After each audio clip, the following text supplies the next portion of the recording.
Passiamo al reparto vernici. Come si realizza una vernice partendo dalle materie prime?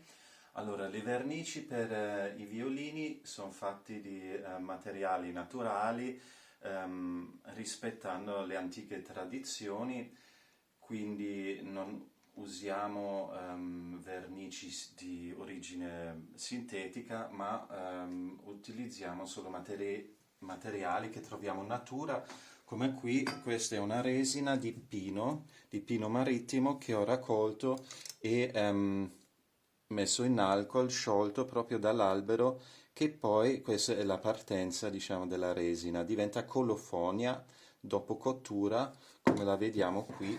Per esempio, questa è la stessa resina cotta diverse decine di ore, che poi diventa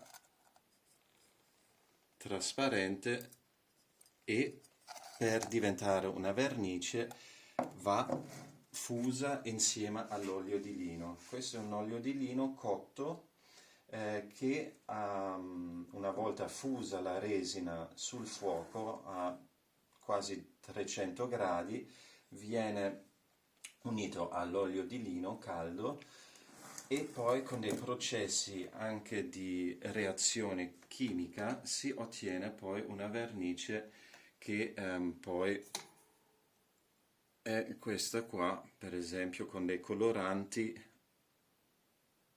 si possono usare delle lacche o dei pigmenti per colorare, e qui vediamo poi l'applicazione della vernice in strati sottili.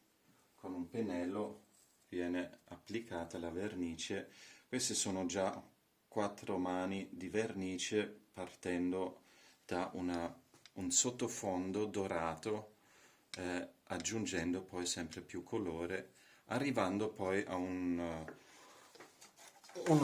una colorazione definitiva. Qui vediamo il legno non trattato, ha preso un po' di colore dal sole, il turapori, prima mano, seconda, terza, quarta, quinta, sono 6-7 mani di vernice, e qui vediamo le varie fasi della verniciatura. Ok, quindi quanti giorni servono per verniciare uno Ma io strumento? ogni mano ci vogliono 2 o 3 giorni circa. Io aspetto che sia ben asciutta, poi se vogliamo andare a vedere Sì. come appendo il violino al sole, perché questa è una vernice con l'olio di lino che necessita di raggi UV per polimerizzare, quindi ha bisogno del sole o di lampade speciali per diciamo per seccare, anche se non è un'essiccazione vera e propria.